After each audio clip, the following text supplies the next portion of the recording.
Porque a separação é um recomeço, escolhe onde queres chegar e faz da viagem um caminho de crescimento para ti e para os teus filhos. Estas são conversas para semear bons princípios e romper padrões. Se és um pai ou uma mãe que deseja sinceramente ultrapassar a separação para viveres a tua parentalidade com integridade, responsabilidade e autenticidade, então vem connosco, define as tuas coordenadas, vais chegar onde ainda nem sequer consegues imaginar.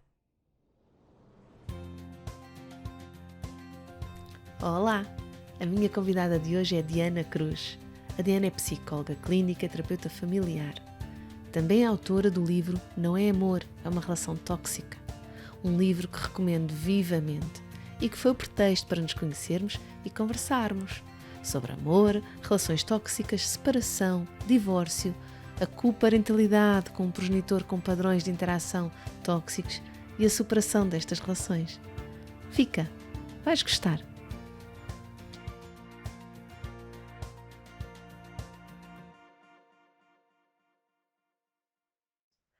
Olá, Diana!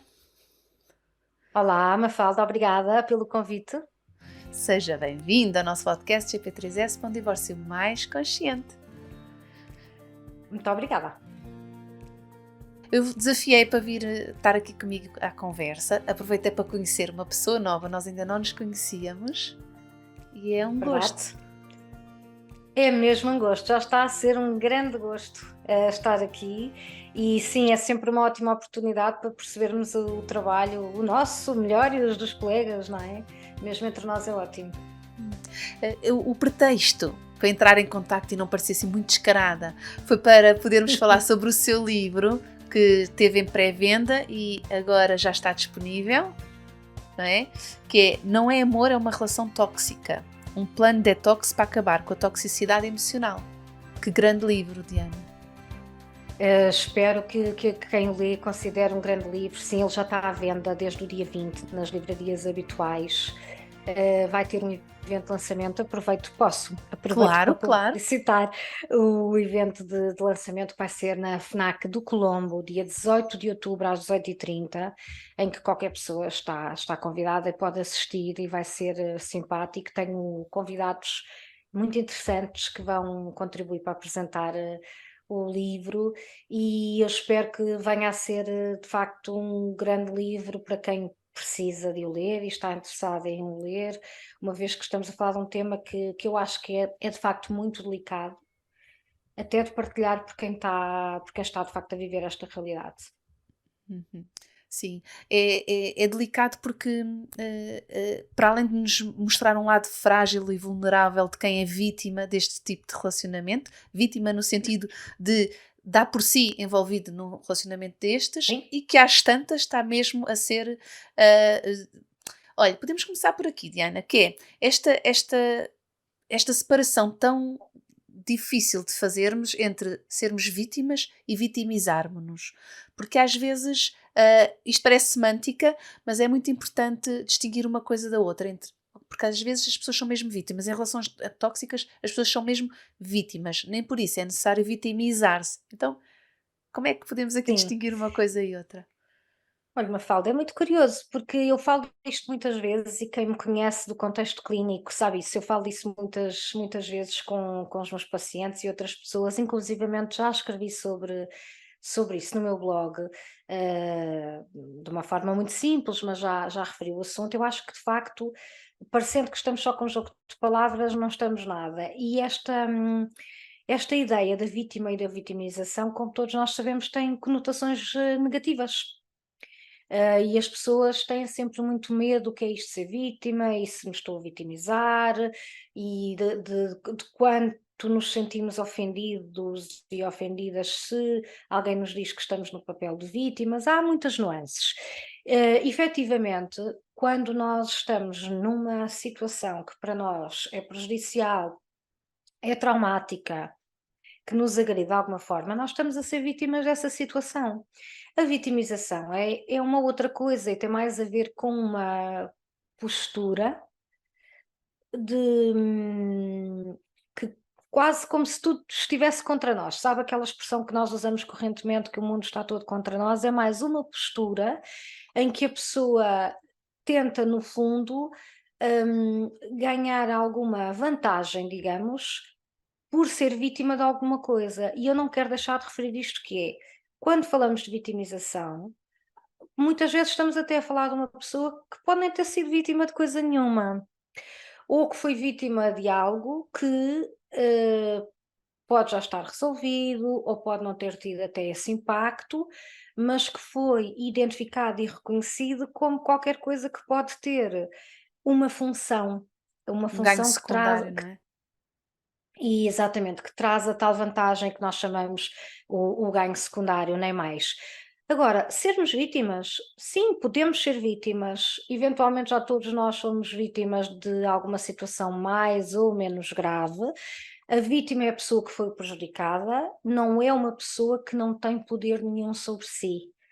E, na minha perspectiva, e esta é a minha opinião, nós reconhecermos os processos nos quais somos vítimas também é aquilo que nos permite fazer o processo de recuperação, de regeneração, de perceber onde é que não estamos bem e precisamos de sair, o que é que temos que mudar, quais é que foram os nossos pontos mais fracos ali que precisamos de melhorar para nos protegermos mais em situações futuras. Se nós não tivermos esse reconhecimento de uma situação em que fomos vítimas, também não vamos perceber que a mudança é necessária. Não nos vamos é vitimizar, ou seja, ficarmos queixosas, a lembrar sempre o sucedido, paradas no momento daquele evento e se calhar só mesmo a recolher já o reforço que isso pode trazer. É assim como se fosse o reverso da medalha da vitimização, é não conseguir assumir que fui vítima de qualquer coisa, não é? Parece-me também igualmente Claro. tóxico, que é eu não posso reconhecer que de facto fui vítima. Ah, Nada, não ah, se passou nada. exato, O mundo é exato. lindo, está tudo bem, cor-de-rosa. Eu acho que nós temos que ter algum otimismo e, sobretudo, esperança. E a esperança é um fator que está mesmo muito bem estudado, que ajuda as pessoas a recuperarem. Para isso também precisamos do otimismo. Otimismo não é pôr aquelas lentes cor-de-rosa, está tudo bem, não se passou nada, eu tenho que fingir que nada aconteceu, siga em frente. Nós temos que seguir em frente, mas com o reconhecimento daquilo que nos aconteceu, do impacto que teve em nós.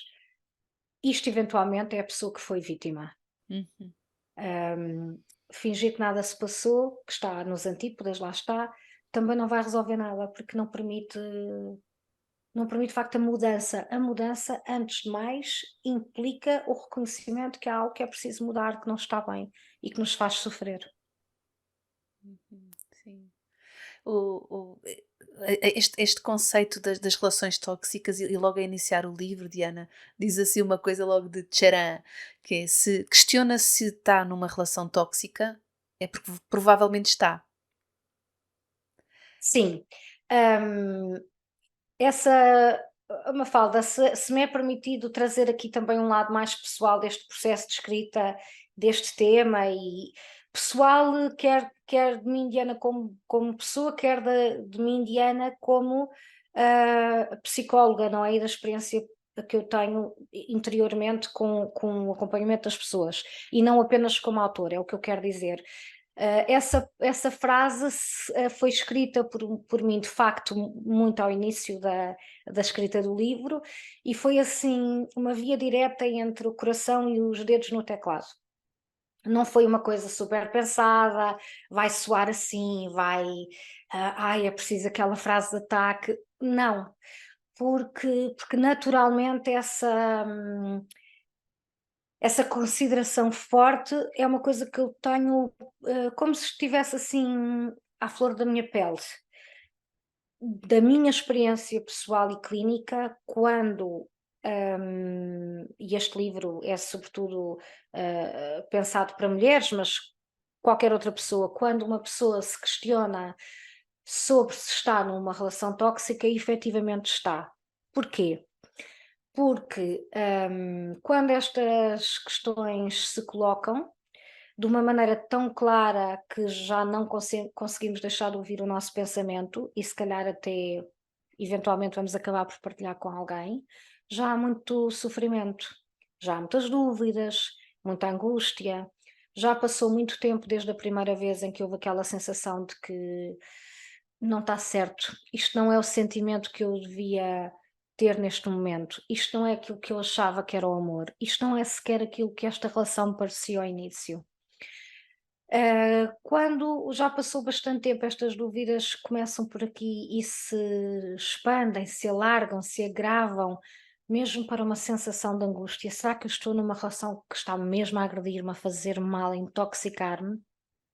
Claro que sim, que já estamos nessa relação. Porque todos nós, à medida que crescemos, não é? Que nos tornamos pessoas com maturidade, sabemos que as relações dão trabalho. O amor dá muito trabalho. Amar dá muito trabalho. E sabemos que vão haver dificuldades. E isto nem sequer é uma questão só das relações amorosas, é de todas as relações em que há amor de algum tipo. Nas relações amorosas, nós, com a nossa maturidade, sabemos isso. Dá trabalho.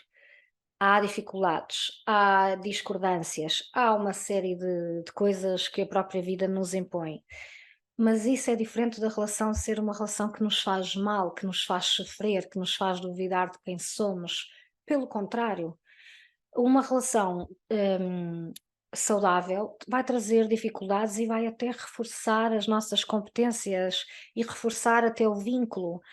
E mesmo que essa relação saudável não possa permanecer no tempo e haja uma separação, um divórcio, essa relação permitiu-nos, mesmo com essa dor, perceber quem é que nós somos e o que é que precisamos, e o mesmo ao outro elemento.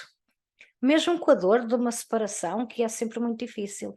Uma relação tóxica traz muita angústia, muita dúvida sobre o que é o amor, o que é esta relação, o que é que eu estou a sentir, que pessoa é esta que eu estou a ser. Isto não são perguntas ligeiras, não são dúvidas interiores ligeiras. Quando alguém começa a sentir isto, e esta é uma das mensagens principais que eu quero que passe com a leitura, e Mafalda, aproveito para já nestes primeiros momentos deixar isto bem claro, é que se de facto há estas questões, esta relação será uma relação tóxica. Qual a amplitude dessa toxicidade, se tem todos aqueles, digamos, ingredientes que eu ali falo e que a investigação demonstra, se tem apenas alguns, se ainda está na sua escalada de desenvolvimento, bom, tudo isso são coisas que vamos perceber ao analisar, mas a relação tóxica já está ali seguramente. Uhum. E O portanto é muito contrário não é simples verdade. chegar a essa frase. Exato, mas o contrário não é verdade, não é? Porque lá porque eu não questiono não quer dizer que não seja tóxica. Bom, eu sou psicóloga clínica e, portanto, as pessoas quando chegam ao pé de mim, regra geral, já estão em sofrimento muito grande, caso contrário não chegariam, não é?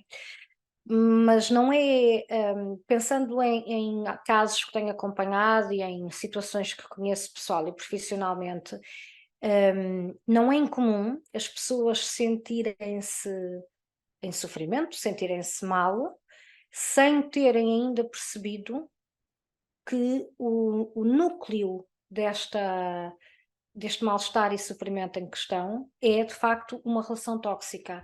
Há uma coisa que é muito difícil, que é, olha, a última vez que eu senti isto e pensei isto assim como estou a falar com a Mafalda, tem pouco tempo, tem poucas semanas, que é nós estarmos, a receber informação de uma pessoa, ela estar-nos a dar toda a informação sem perceber isto claramente, de que tem uma relação tóxica, com todas aquelas características que nos permitem colocar esta hipótese com algum grau de segurança, e a pessoa não ter percebido isto.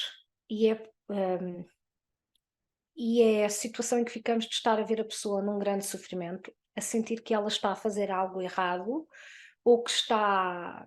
Há pessoas que acham que estão completamente loucas, que estão a fazer tudo mal nas suas vidas, que não merecem os companheiros que têm e tudo mais, não é?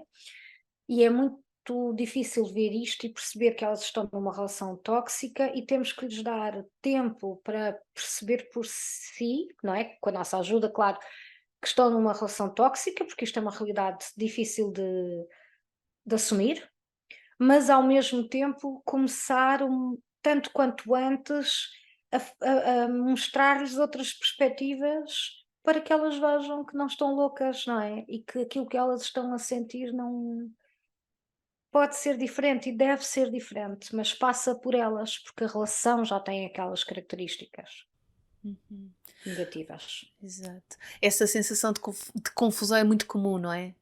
A sensação mesmo de confusão, de já não sei bem o que é verdade, já não sei bem o que aconteceu ali, Sim, já nem consigo contar bem como é que foi. É muito comum ver-se esse, é, esse é muito fenómeno. comum.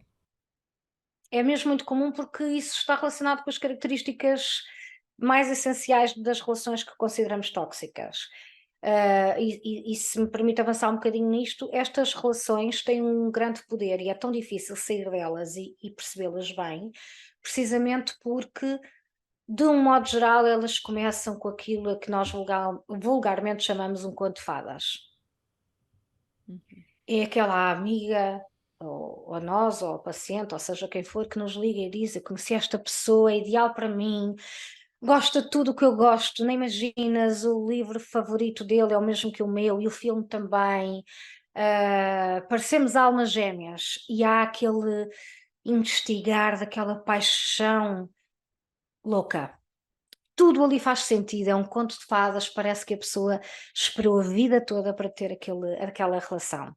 E depois o que acontece é quando já há algum vínculo, quando a pessoa já está seduzida por esta relação, a pessoa que está a ser vítima, não é, desta relação, começa a outra parte da relação e do parceiro a mostrar-se, que é a crítica, a hostilidade, o controlo, uma série de coisas. Mas há uma memória de quando aquela relação era ótima, tudo fazia sentido, os gostos eram os mesmos, a harmonia era fabulosa, a intimidade era indescritível, nunca houve um outro relacionamento como este.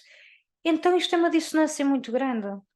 Como é que de repente o meu conto de fadas, a relação com que eu sonhei a vida inteira e que até achei que não era possível, que é o que muita gente diz, se transforma neste inferno onde eu não reconheço a pessoa com quem estou, não reconheço a relação onde estou e não me reconheço a mim. Não sei quem eu sou, faço coisas que nunca pensei fazer, penso coisas que nunca pensei imaginar sequer. Sinto-me de maneiras que eu não reconheço, não parecem vir de mim, de dentro de mim, daquilo que é a essência da minha identidade. Uhum. E isto gera uma confusão muito grande, porque a intensidade passa do ótimo para o péssimo, e a tendência que nós todos temos para resolver essa dissonância é fazer tudo o que for preciso para voltar àquilo que era ótimo. Só que aquilo que era ótimo foi construído, foi forjado, Era uma ilusão. era uma ilusão, uma coisa muito bem construída, muito bem forjada, um material muito bem forjado, uma relação muito bem esculpida quase. E que não vai voltar a ser como era, porque de facto não era assim. Ah, é um caminho que não volta atrás, mas que a vítima tenta muitas vezes que volte atrás para voltar a ser aquela maravilha. Esta confusão é uma das primeiras coisas que me faz pensar: bom, vamos avaliar bem que relação é que Está está aqui. aqui em Uhum. questão. E pode Sim. ser uma relação tóxica. Esta é logo uma bandeira vermelha, quando a pessoa já está neste estado. Tenho ideia que também é comum depois, conforme a pessoa vai procurando reatar a tal, não é reatar porque ela não se quebrou, mas voltar à tal sensação de perfeição na relação, o outro vai-lhe dando essa esperança, vai-lhe dando esses sinais, pode ser que sim, mas a troco de quando tu, qualquer coisa, talvez consigamos, se tu fosses tarará, Sim, talvez sim, voltássemos ao mesmo, não é? sim. É precisamente isto, porque o parceiro tóxico, por habitualmente, não toma para si as responsabilidades do que correu mal. Pode eventualmente pedir desculpa por alguma coisa numa situação em que essa seja a única saída para manter a interação que existe ali.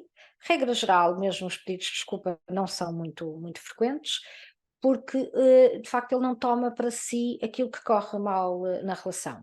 O que ele diz é: bom, eu já estou irritado, estou a dar exemplos não é? Eu já estou muito irritado porque tu me vieste falar daquele assunto, ou me apareceste neste estado, ou estiveste ao telefone com não sei quem, seja o que for, ou me pediste, ou me exigiste. A responsabilidade, o ónus do que se passou ali está sempre do outro lado, da pessoa que foi vítima do comportamento dele. Ela acaba sempre por ficar com essa responsabilidade. Isto só aconteceu porque tu já tinhas feito isto ou aquilo. E portanto, o que acontece é que esse discurso se mantém, que é, por um lado há uma mini lua de mel. Eu digo mini porque há assim uns vestígios daquele conto de fadas inicial que dura muito pouco e que é sempre condicional. Bom, isto podia correr tudo muito bem se tu não falasses com aquele teu colega de trabalho. Isto podia correr tudo muito bem se tu tivesses sexo comigo quando eu te peço. Isto é maravilhoso como sempre foi, para mim nada mudou, mas tu tens que estar disponível para me ouvir sempre que eu preciso que tu me ouças, ou que me acalmes sempre que eu preciso que tu me acalmes, ou que vistas o que eu quero, ou seja o que for. Pode ser todo o tipo de exigência, porque a premissa que está aqui de base numa relação tóxica, o que está na base é a vítima deve ter total disponibilidade para ir ao encontro da vontade e da necessidade do parceiro tóxico. Então, isto são exemplos que eu estou a dar, mas há coisas mais mundanas e há outras mais complexas. Pode ser qualquer coisa que esteja alinhado com as motivações e com aquilo que são as ideias deste parceiro tóxico, porque a expectativa dele é que a vítima vá corresponder, tal como se fosse um prolongamento desta pessoa, e se a sua única função na relação fosse regular esta pessoa tóxica. Portanto, sim, fica sempre nela esta responsabilidade. O que Mafalda, se pensarmos, e não é preciso pensar muito, porque esta relação é muito, muito simples, gera uma coisa que é a própria pessoa que está a ser vítima disto sentir que tudo está a correr mal porque ela não é boa o suficiente, ou porque ela não está a ser suficiente, porque não é atenta o suficiente, porque não cozinha bem o suficiente, porque não tem as pernas tão bonitas como deveria ter, porque Não já tem a devia ter deixado de paciência fazer. suficiente, não é? Ou não tem a paciência Exato, suficiente, não tem a energia exato, suficiente, não tem a eloquência exato. suficiente, não tem a beleza suficiente. Bem, exato. Nunca Qualquer coisa, chega. porque tem um bebê pequeno, porque os filhos, isto também acontece muito, porque tem um bebê pequeno e não consegue dar aquela atenção toda, nem ter aquela disponibilidade toda que tinha antes do bebê. Todas nós sabemos que isso não é possível, não é? Hum, Qualquer coisa que não é suficiente, qualquer coisa, da mais simples à mais complexa e sistémica da relação. Uhum. E isso faz com que a autoestima da vítima seja completamente abalada.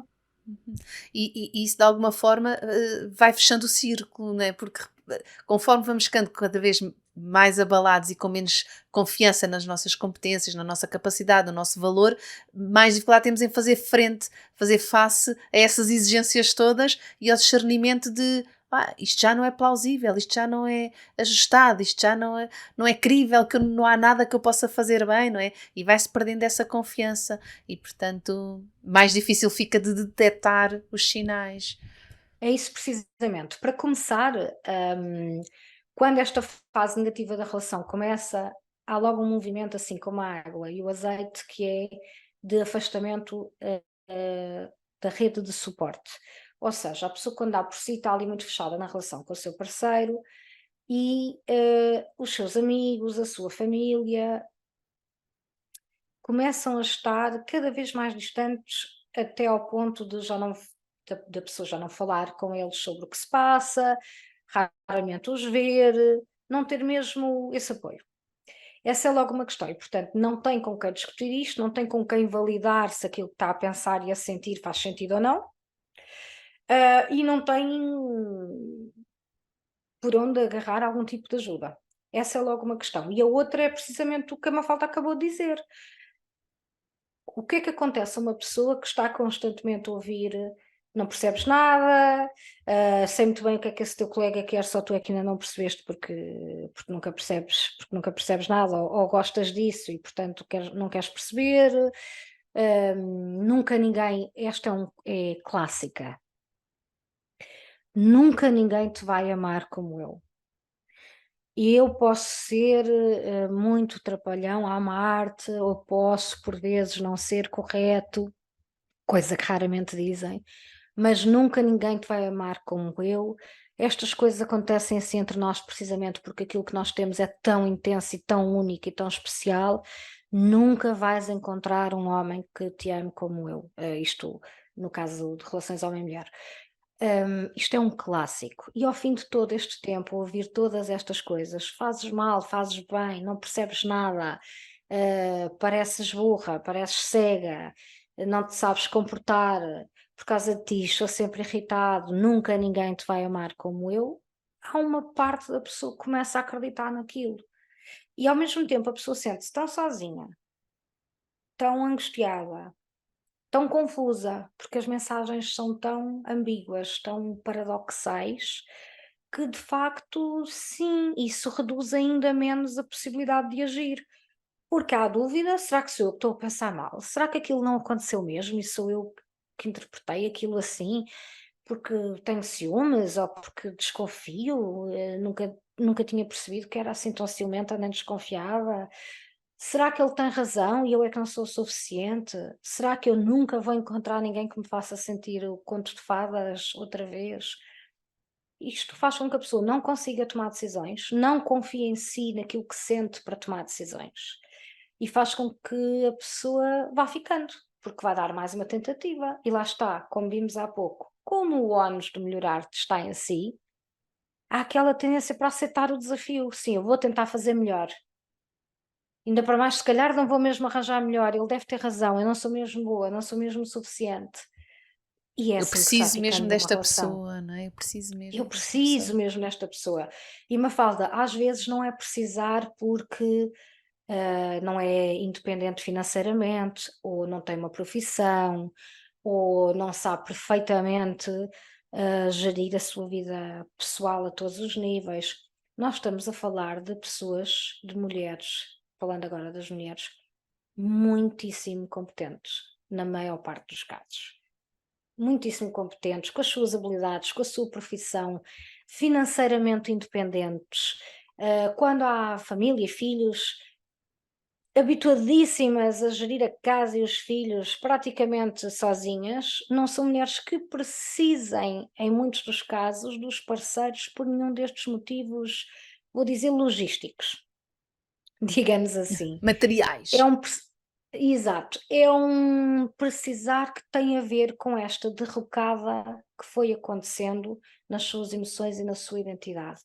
É a sensação de que estão muito frágeis, de que não estão a viver bem as emoções, de que têm feito muitas asneiras na relação e, portanto, seguramente mais ninguém as vai apreciar e que é quase impossível imaginar a vida sem aqueles homens. Uhum.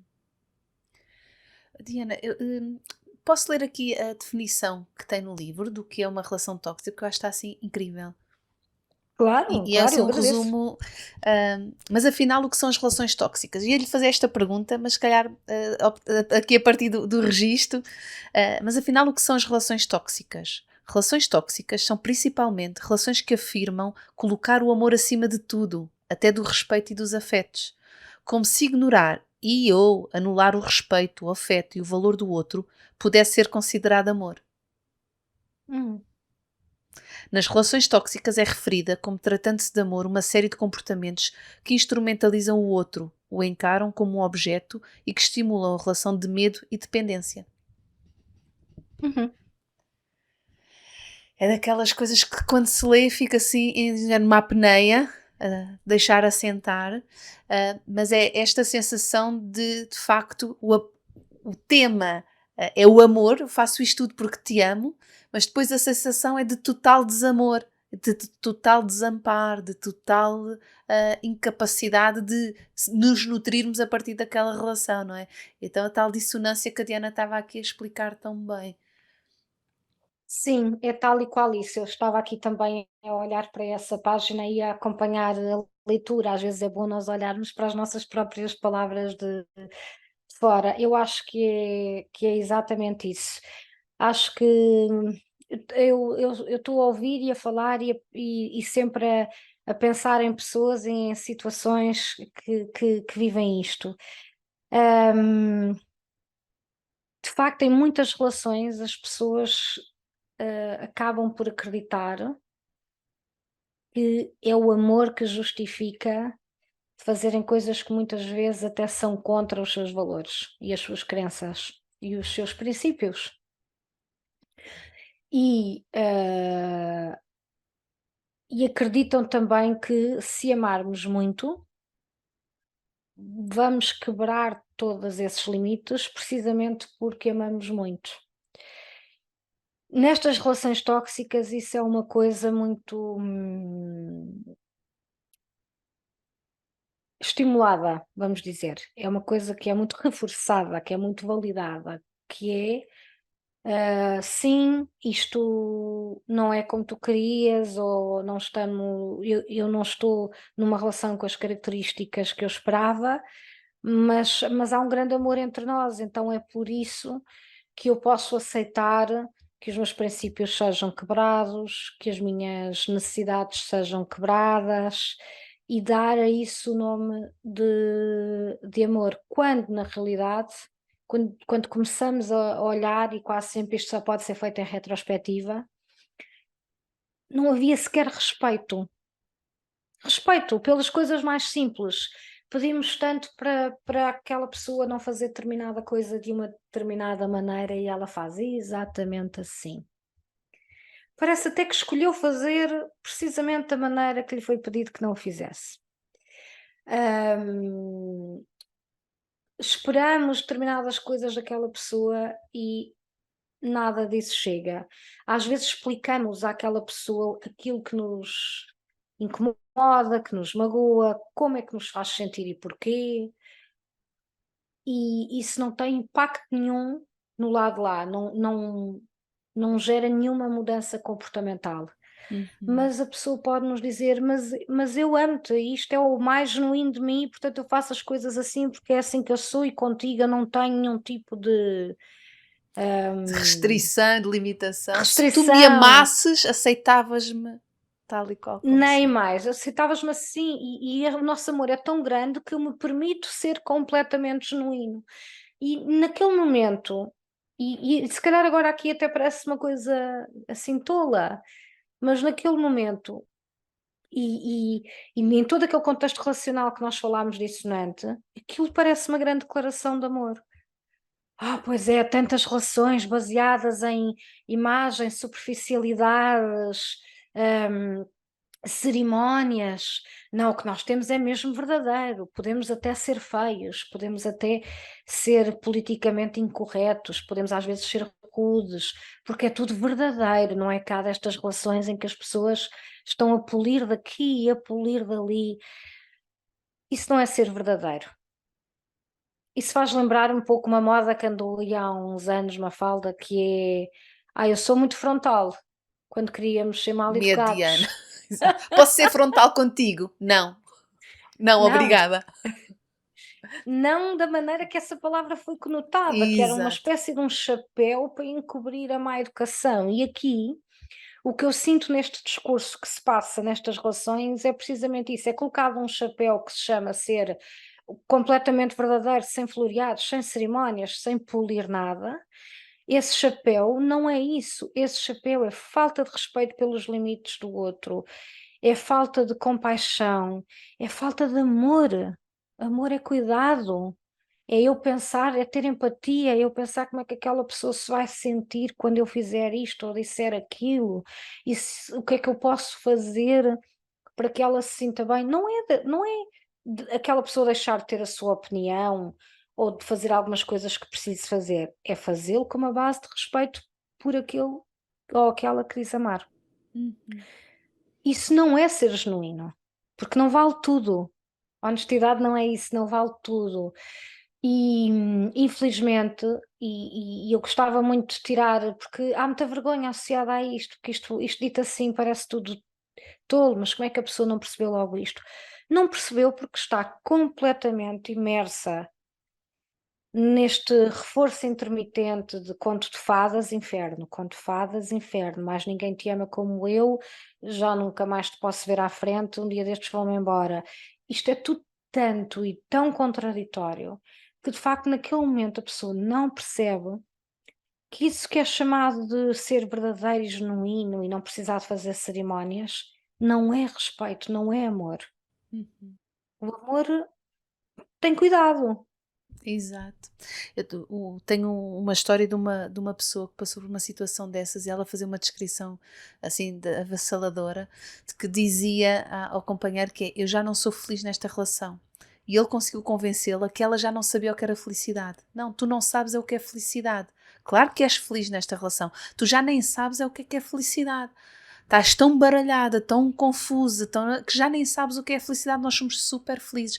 E que para desmontar aquilo dentro de si própria foi uma caminhada, mas uma caminhada. Há aqui, Diana, um pormenor que eu gostava de validar consigo, que é só uma intuição minha, mas aproveitar que tenho aqui a Diana e que se tem dedicado tanto a este assunto. Uh, Nós temos. Como é que eu vou. Ok. Nós temos pessoas que se referem a.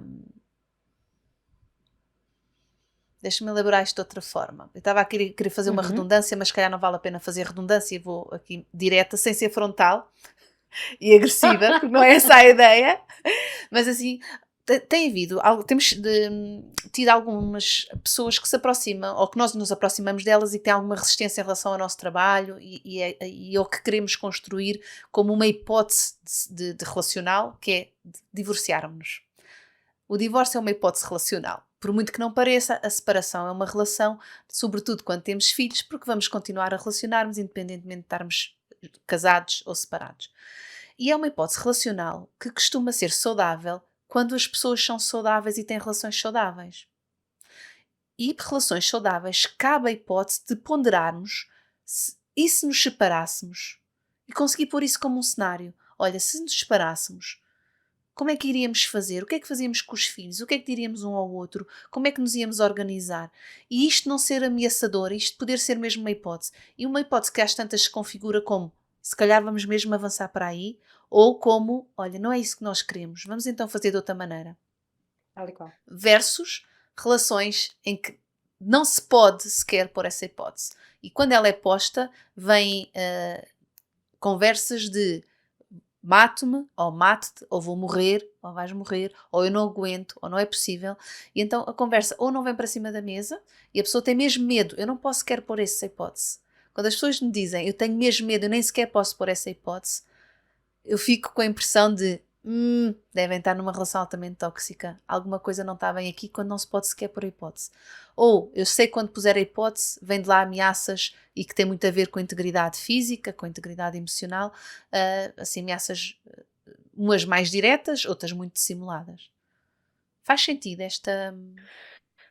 Sim, respondendo primeiro de um modo geral, eu também encontro muito isso no meu trabalho. Como a Mafalda sabe, eu sou terapeuta familiar, portanto recebo muitas vezes casais que se querem reconciliar, que estão juntos, mas em conflito, ou que estão ali a fazer um período de separação, mas que querem reconciliar-se, e também acontece o contrário, casais que se querem separar com o máximo de respeito e dignidade por cada um dos elementos, e quando há filhos, então ainda mais, querem também preparar-se para tudo isso, e pedem ajuda. A ideia que eu tenho, quer dos acompanhamentos que eu faço de terapia de casal e familiar, quer das psicoterapias individuais, é que ponderar um divórcio é sempre uma coisa muito difícil. É sempre, porque é sempre um movimento e uma reestruturação individual e familiar muito profunda. Quando há filhos, implica também com os filhos, com uma série de coisas muito complexas e muito profundas. E, portanto, às vezes as pessoas levam algum tempo a nomear essa possibilidade, quase como se ela fosse indizível, não é? Porque é doloroso, é difícil e mete medo, e às vezes aquela pessoa já está, é a nossa família, não é? Já faz parte dela há tanto tempo. E isso é natural e é saudável. Mas é também natural e saudável que um casal que já está há bastante tempo a viver dificuldades de relação e dificuldades em conciliar as suas necessidades individuais com as necessidades familiares, possa falar sobre isso e ponderar isso. Por isso é que alguns casais chegam à terapia a achar que já não há volta a dar e depois saem da terapia uns tempos mais tarde com a relação melhor e sem ponderar hum, a hipótese de divórcio, porque conseguiram reestruturar a família e o casal, sobretudo, para que todas estas necessidades sejam satisfeitas e as pessoas estejam bem, os seus afetos possam desenvolver-se ali. Isso deve poder ser falado, é um bocadinho como a lógica de ser vítima. Só podendo falar sobre a hipótese de não conseguirmos estar juntos é que nós podemos ou decidir de facto não estar, ou fazer o que melhor soubermos fazer para conseguirmos continuar a estar, se é essa a nossa vontade e o melhor para nós. Nas relações onde isto não é possível, tem que haver um medo tão grande e um impacto tão grande dessa possibilidade que ela não se pode nem dizer, não é? Não sei se isto pode acontecer em outras relações com características diferentes daquelas que eu falo aqui especificamente neste livro, talvez sim, com características de dependência de outros tipos e de violência de outros tipos, em que isso acontece, em que há medo do impacto que isto vai ter, medo das consequências da ameaça, medo que o custo seja maior do que o benefício e que a libertação, quase sempre é assim que é sentida, a libertação nunca venha. Nas relações tóxicas isso também pode acontecer. O que é que acontece nas relações tóxicas? Muitas vezes o parceiro tóxico não está tão lealmente na relação assim. E os parceiros são, as parceiras são como, eu costumo dizer satélites, que estão ali à volta, que estão na relação, fazem parte, mas há vários. Então, de vez em quando, uns estão mais na órbita gravitacional dele do que outros. Muitas vezes o que acontece, para dar um exemplo mais claro para isto se fazer entender, é, imagina uma fala de alguém está numa relação tóxica e percebe que o companheiro mantém contacto com uma namorada ou uma companheira anterior, ou está em contacto com outras mulheres, mesmo que não se encontre com elas.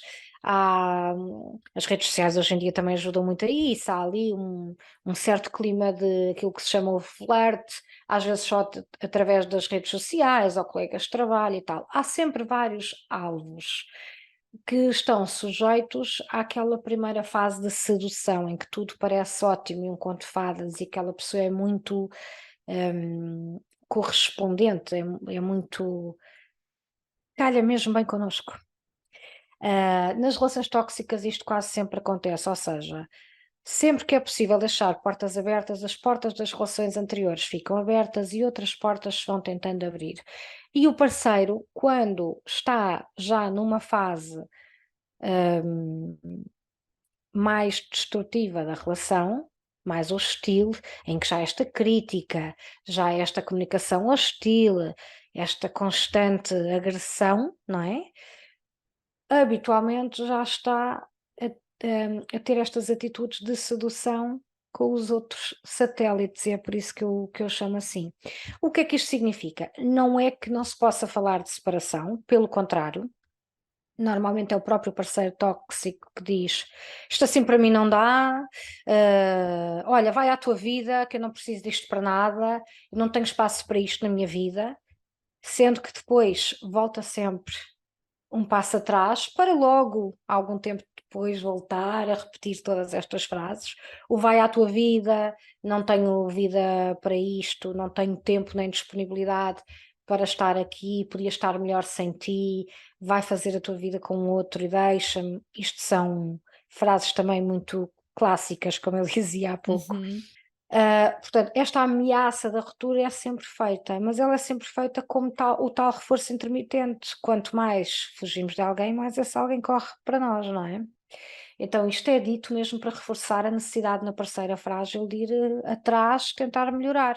Habitualmente a relação só tem estas fases de ruptura quando o parceiro tóxico já está a entrar numa outra relação e naquela fase inicial ótima, Uhum.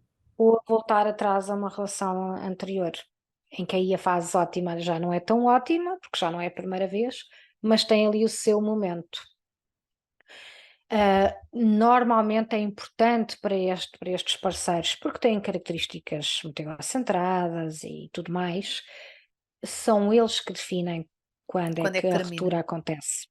Só que uma questão que é, estas rupturas são temporárias, porque ao que parece há muitas aproximações e afastamentos até que uma ruptura definitiva, de facto, coisa mais permanente aconteça.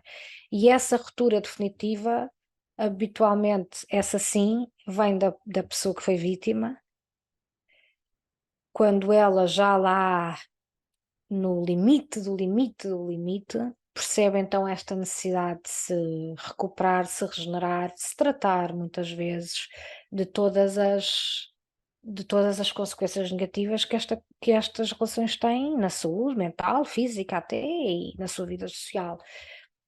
Mas sim, eu acho que tem estas nuances para voltar à questão inicial, Mafalda, acho que tem estas nuances porque a separação é mesmo alguma coisa com que estas pessoas são ameaçadas com muita frequência. Pode-se dizer, e os parceiros tóxicos dizem, para criar ainda mais aquele clima de tensão que obriga a abdicar dos limites de respeito para investir ainda mais na relação. Ok, Não sei se ok. isto responde Sim, responde. exatamente àquilo.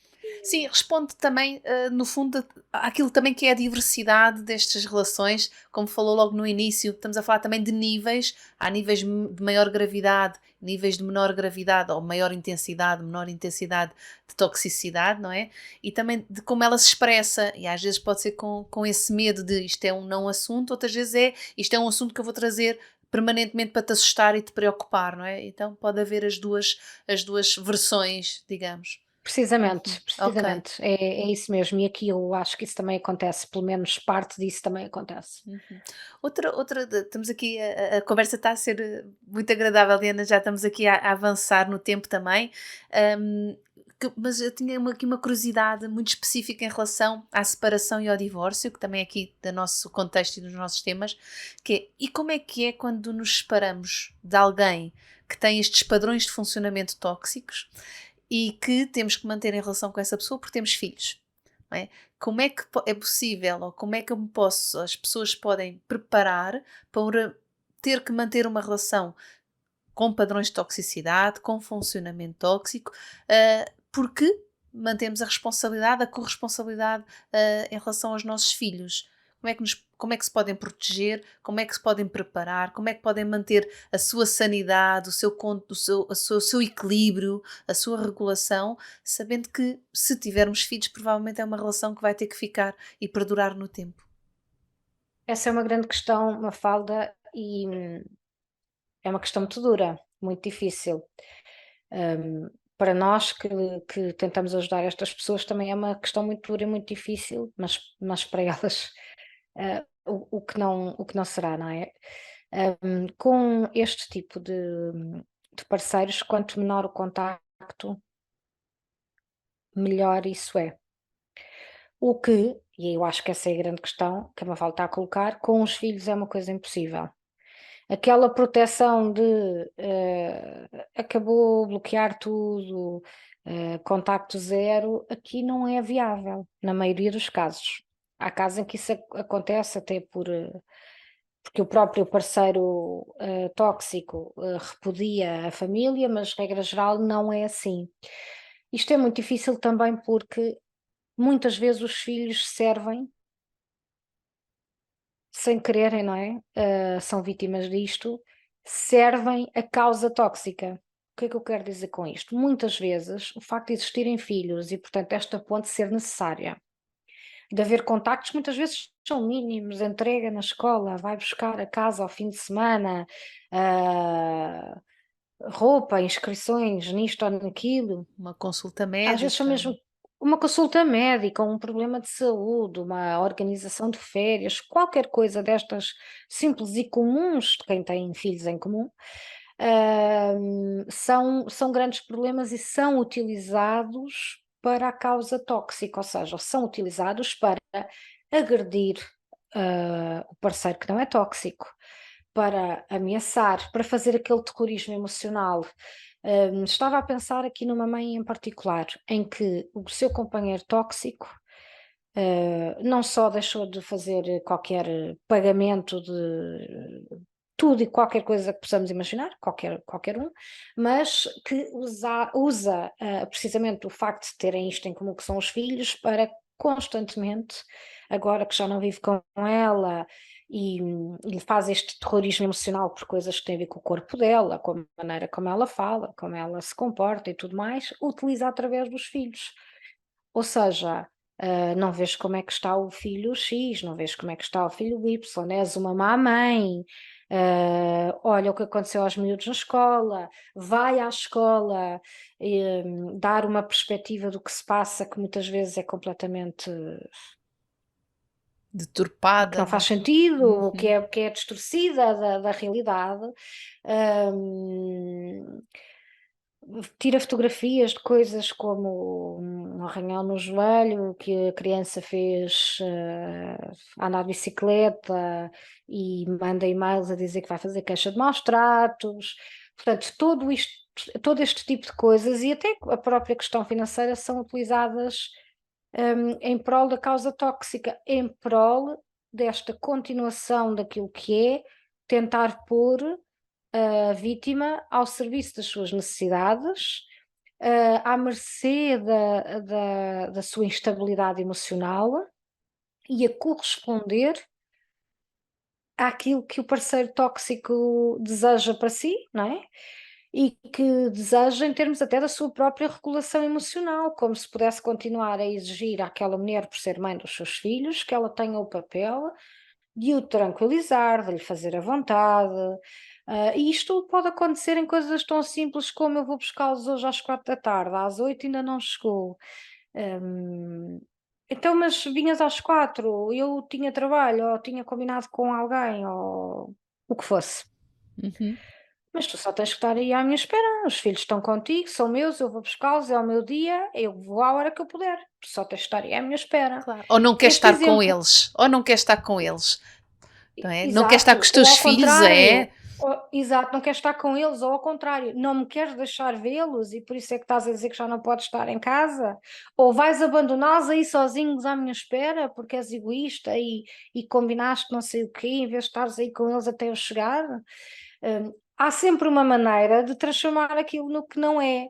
E de nunca ser, eu fiquei de ir buscar os meus filhos às 4 e 4 horas depois ainda não cheguei porque me estou a marimbar para esse compromisso, não é? Falando assim num português mais corrente.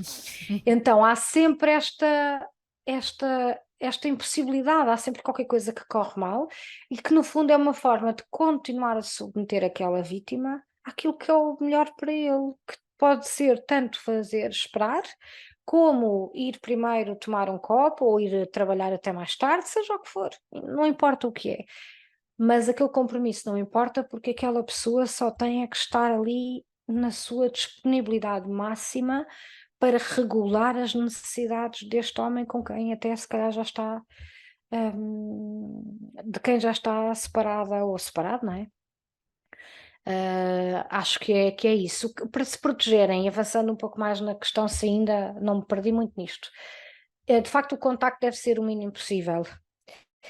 Mas falando agora mais do ponto de vista psicoterapêutico e não tanto de outras questões, que até há profissionais de outras áreas que são muito melhores como vocês e o vosso projeto a dar esse apoio, eu acho que do ponto de vista terapêutico há uma coisa que é importantíssima, que é estas mulheres têm que perceber a natureza da relação em que estavam e têm que perceber o padrão de comportamentos, de feitios, de personalidade que está ali.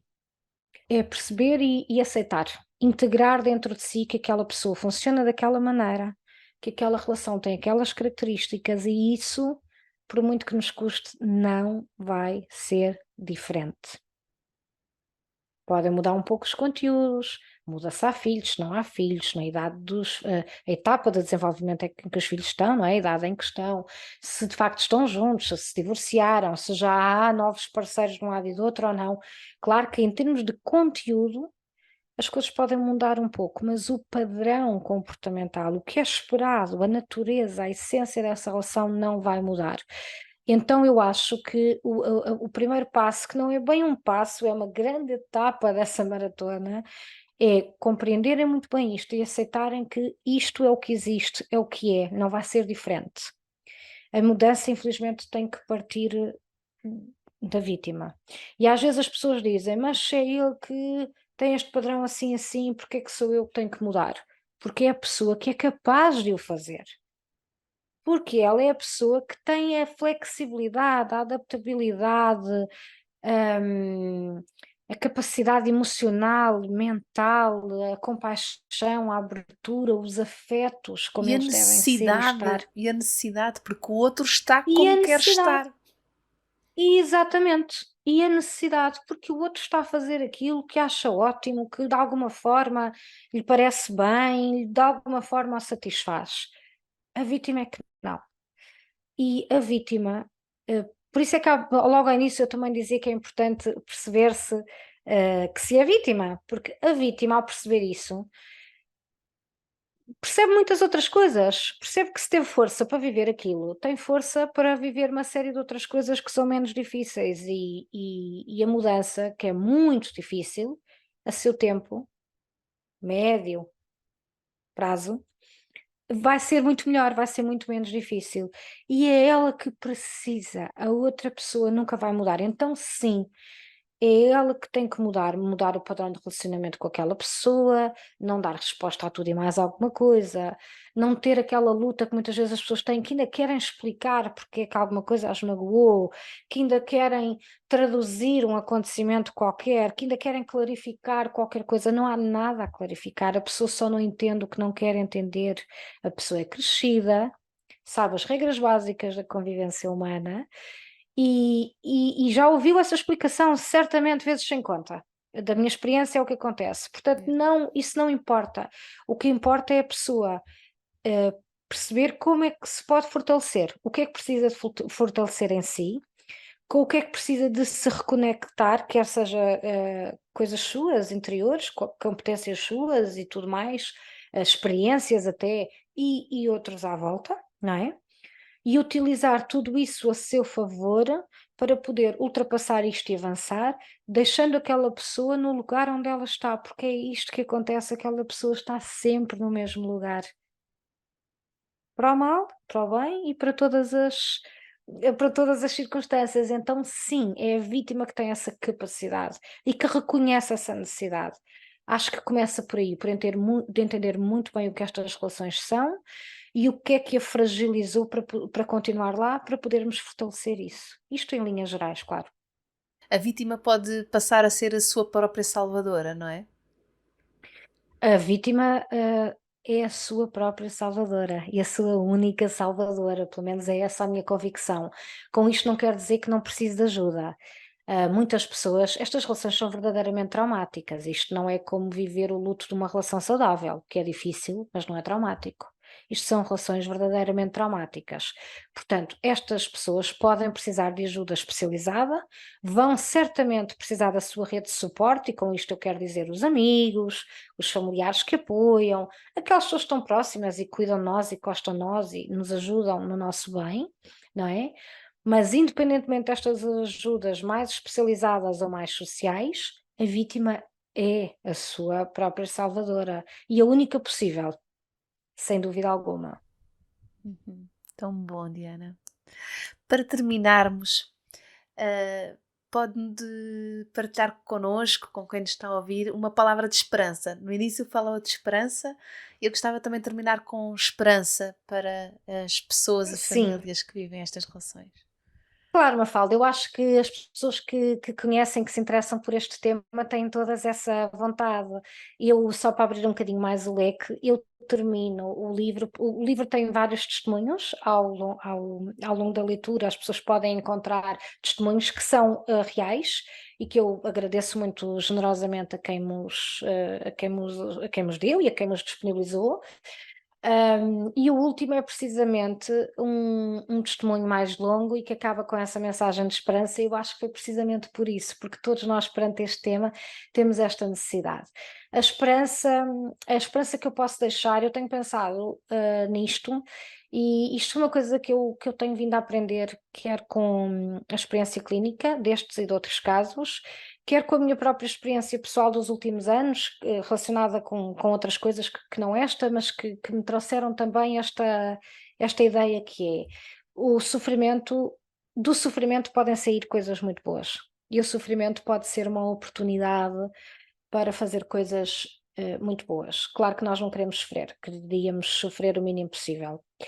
O que é que eu quero dizer com isto especificamente para este caso das relações tóxicas, que é o amor de facto não é isto, o amor é outra coisa e ele continua a existir, essa possibilidade continua a existir, mesmo quando estas pessoas já aprenderam que o amor é esta coisa tóxica, angustiante, demolidora, que aterroriza, que cria uma derrocada, que destrói, que amassa, que quase que enterra a identidade da pessoa. Esse amor continua a existir, ele está lá fora, fora dessa relação. E com o trabalho de estabelecimento de limites, de compreensão dos afetos, de compreensão do que é que facilitou também que esses limites tenham sido quebrados, de compreender os sinais de alarme destas relações e parceiros tóxicos, é possível esta pessoa proteger-se, afastando-se destas relações e ficando mais próxima daquilo que é o verdadeiro amor, de outras relações em que isto pode acontecer mais provavelmente. E, portanto, uma das questões é esta: as relações tóxicas não são a história toda do amor, nem sequer são uma história de amor. E, portanto, a esperança é que há, de facto, histórias de amor, todos nós sabemos isso. O grande ponto aqui é que aquela não era uma história de amor de todo. Depois a outra coisa que eu gostava de deixar é que, de facto, da minha experiência, por muito que estes processos às vezes sejam longos, e às vezes são longos mesmo quando numa ajuda especializada, são longos até do ponto de vista psicoterapêutico e são muito longos do ponto de vista pessoal, e não são esquecidos, porque ninguém esquece que viveu isso. Mas as pessoas não precisam do esquecimento, precisam é da compreensão. É possível, é possível de facto ultrapassar. É preciso ultrapassar, é possível ultrapassar utilizando precisamente essa oportunidade do sofrimento, que é uma oportunidade para a pessoa compreender outras coisas, para parar a olhar outras coisas, para mudar certas rotinas, até coisas muito simples da própria vida e que já manifestavam uma certa negligência com a própria pessoa. E essa negligência também é parte daquela ausência de limites, daquele permitir o desrespeito. Portanto, sim, é possível, começando por estas coisas muito simples, o autocuidado, e terminando numa compreensão maior do que é que a pessoa precisa numa relação, do que é que pode dar, do que é que pode receber numa relação, encontrar verdadeiramente o amor e ultrapassar, regenerar destas relações. E isso acontece, eu tenho visto muito disso a acontecer. Sem dúvida nenhuma, a mensagem de esperança é esta: habitualmente a vítima destas relações tóxicas, eu estou a falar agora destas relações tóxicas, não estou a falar de outras formas de violência, ela sobrevive, ela tem uma vida mais longa do que a relação tóxica. A relação tóxica termina e a pessoa continua. Obrigada, Diana. Eu é que agradeço, Mafalda, esta oportunidade de poder passar esta mensagem. Muito obrigada. Nós vamos deixar na descrição do episódio o link para poderem adquirir o livro, porque vale muito a pena. Lembrar também que vai haver o lançamento no dia 18 de outubro, não é? Isso mesmo, na FNAC do Colombo, às 18h30. Às 18h30. Compareçam. Quem estiver interessado. Exatamente, sim, será uma ótima oportunidade e vai ter 2 convidados excepcionais que também é mesmo de aproveitar. É, não é? Deixamos o mistério, Diana. Não, podemos dizer, já estão confirmadíssimos. Vai estar o professor Daniel Sampaio, um amigo de longa data e um profissional que as pessoas conhecem muito bem e respeitam, e vai estar a Rita Ferro Rodrigues, que vai também fazer um comentário sobre o livro e que eu acredito que é uma pessoa que tem um papel social nestes temas. Eu acho que são dois convidados muito interessantes a vários níveis e de peso para nós e que vão fazer com que este evento de lançamento, que nos é muito querido, seja de facto muito interessante para quem puder assistir. Sim. Eu espero conseguir estar lá para darmos um abraço e um beijinho, Diana. Eu espero que sim, Mafalda. Espero que sim, não conto com outra coisa. Okay. Muito obrigada. Até lá, então. Muito obrigada.